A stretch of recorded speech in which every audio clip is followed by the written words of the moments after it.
we do it again. How's it going, everyone? Equinox here, and today we're going to talk about Doctor Who, Season 1, Episode 7, titled The Legend of Ruby Sunday. Okay, first things first, what I meant by when we do it again, I accidentally recorded this video and uploaded it with no audio. That is my bad. Apologies. Apparently Discord was only recording track 2, but track 2 has no audio, so anyway. Let's get into it. This episode is the first part in a two-part finale. They're back! Let's go! Anyway, it starts off with Kate, battening down the hatches, as it were, and opening up the bay doors to, the bridge, like, main room on the unit base, and we see the TARDIS come in spinning and essentially crash lands into the unit building. It like spins, skids on the floor, and stops. Which is funny. Now out comes the Doctor and Ruby. The Doctor then says he needs Unit's help because he keeps seeing this one woman, and it goes through several of the versions of Susan Twist, characters by Susan Twist, except Isaac Newton. Isaac Newton's maid, and I believe there was another one missing, but I don't remember which one. And he also adds in another like 2 or 3, and says, I need you guys' help to figure out what the hell. Lo and behold, a new character, Maurice Gibbons, a 13-year-old child genius,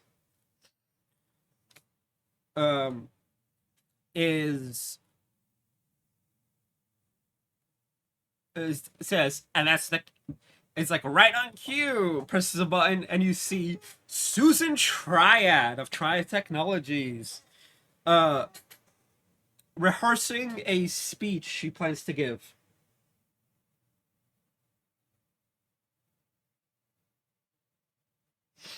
So, and we find out, you need to be keeping an eye on her because her name, when written as S Triad, is an anagram of TARDIS. Ho ho ho ho! Anyway,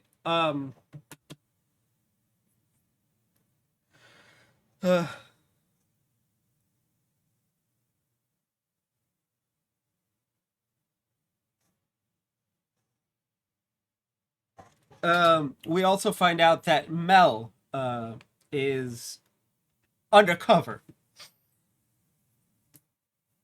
It's funny how we also see Rose again, Donna's child. Oh. Donna gets a mention. Only a mention. Anyway.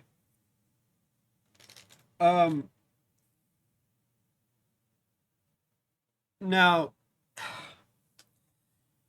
the Doctor brings up Susan's not the only one who's a mystery. There's also Ruby's mother, and the snow that's the night Ruby was born, and any time Ruby's like trouble and shit, it just starts to snow again, and it's just like something's off here.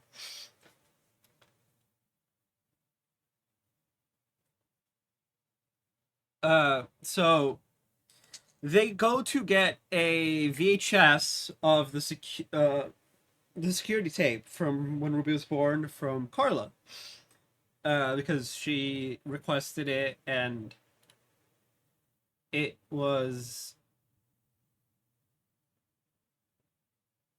in their possession. Because it's where Ruby's story begins, kind of thing. I don't know if we could do that in our universe. Apparently, it's a thing you can just do in Doctor Who, but hey.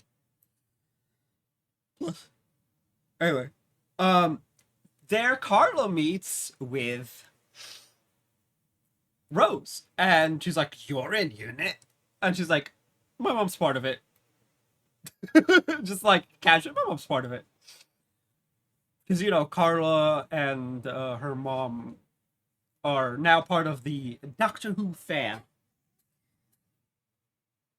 Uh, you know, thanks to Ruby. Um,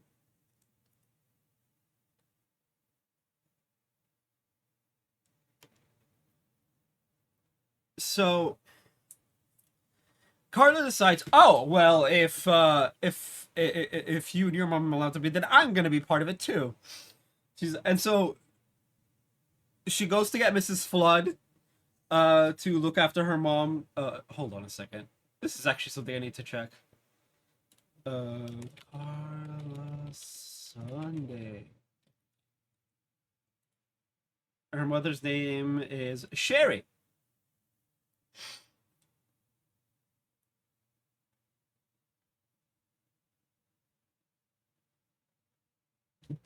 Right. So Sherry asks Mrs. Flood after they leave for a cup of tea.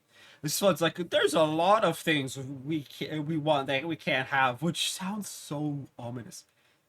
And then she looks outside and says, "He waits no more." What? Huh?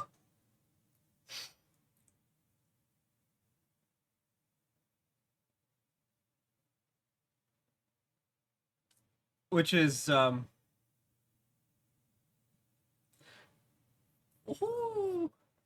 Anyway, while this is happening, the Doctor, Ruby, Rose, Kate, etc., go on to uh words fail me right now. I don't know why. Um, the words are failing me. The Doctor goes on to get the video, and there we meet Colonel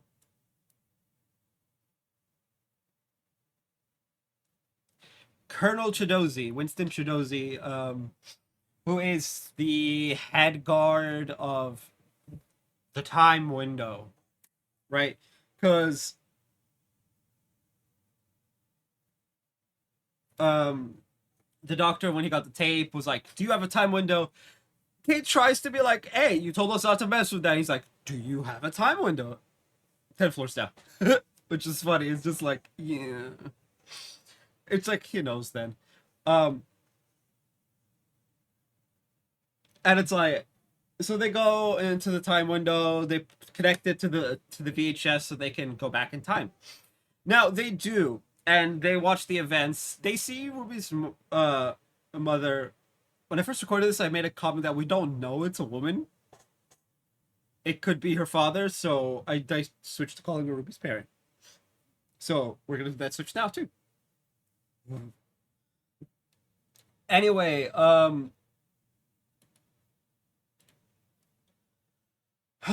as a result, they can't see her face for whatever reason. It's like shadowy, and Colonel Chidozi goes. She turns around and points in the direction of the Doctor, Ruby, the Doctor's past self, from when he was there, saving Ruby back during the Church on Ruby Road, and the TARDIS. And they're all like confused what's going on. So Colonel Chidozi goes around and then just disappears. Now, after the Doctor's old self leaves, this mass of black and red appears. And Colonel Chidozi disappears, like fully. When they manage to shut down the time window, we see Colonel Chidozi's body that has become dust. It's become dirt and dust. Like he was time accelerated forward. Um This leaves Kate heartbroken because, good guys care for their people, mm, kind of thing. Um, Now, they manage to get out, right? All is well. The thing explodes, actually, when it leaves. It just boom.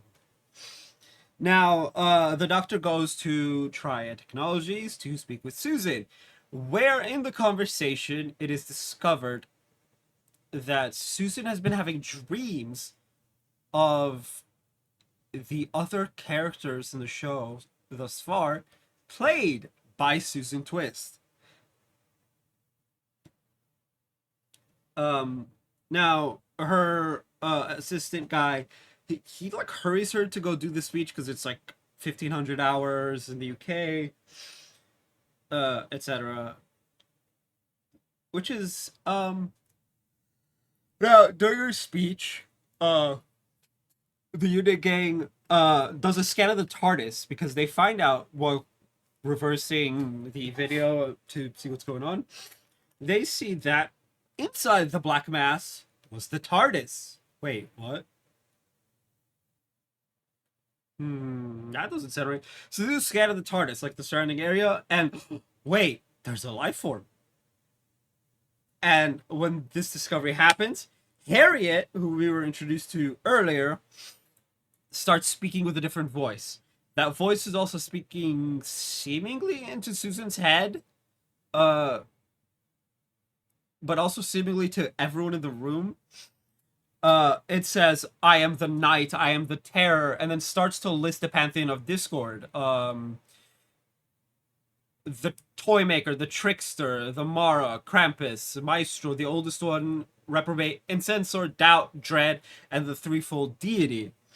It then says, and then we see Susan Triad change to SUE Triad. Sue then becomes Sue Tech, like technologies. Then SU Tech.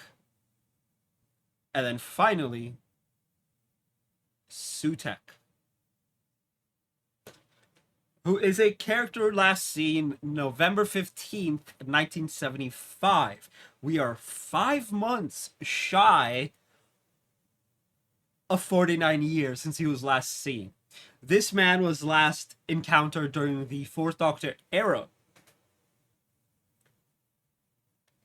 I should actually get you guys that. It's it's season 13, episode something or other. Let me pull up the episode. Sutek. Season 13, Serial 3. It's 4 parts, titled Pyramids of Mars.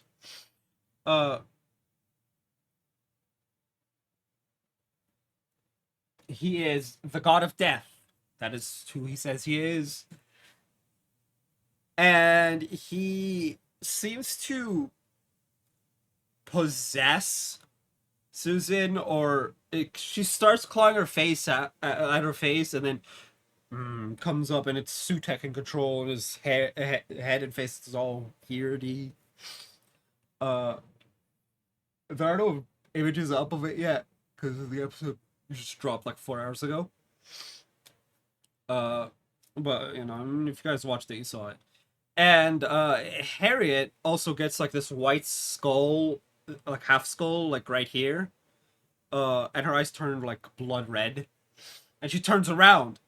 While Sutek grabs onto Susan's assistant and rapid ages him into dust. And the episode ends. To be continued. Honestly, this is the one who waits supposed to be Sutek? Is it the oldest one? We're not getting any answers here. Not really. How is it involved in the TARDIS when it wasn't in the last 40 plus years? Like it would have come up. Like this is more than just a Russell T Davies long long con type thing. Like, did it attach itself back in 2004? Right, like it's a new thing where it's like it attached itself to the TARDIS in 2004 when the Doctor went to save Ruby. Who is Ruby's parent? Is it her mom, her dad, or just asexual parent thing? Right, assuming Ruby's not actually human.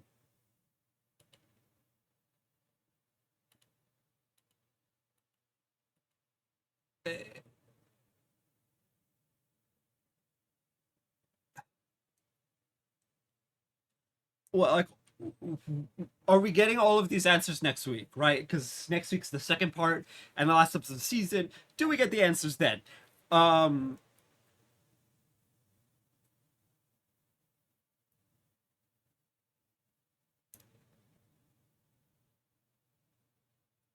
like, what is going on? And are we gonna meet the rest of the Pantheon that we haven't seen, since we've only seen like three? And one of them was in a spin-off series, by the way. Not even in main Doctor Who. The Trickster only ever appeared in Sarah Jane Chronicles, which got cancelled when the actress Elizabeth Sladen sadly passed away of cancer. Uh,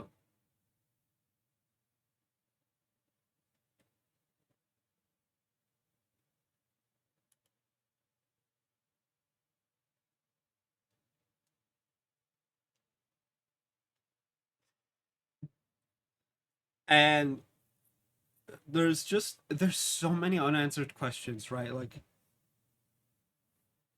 eh, I don't know how they're gonna fit it all into a 40-minute finale, right? Even if they extend it to the full hour.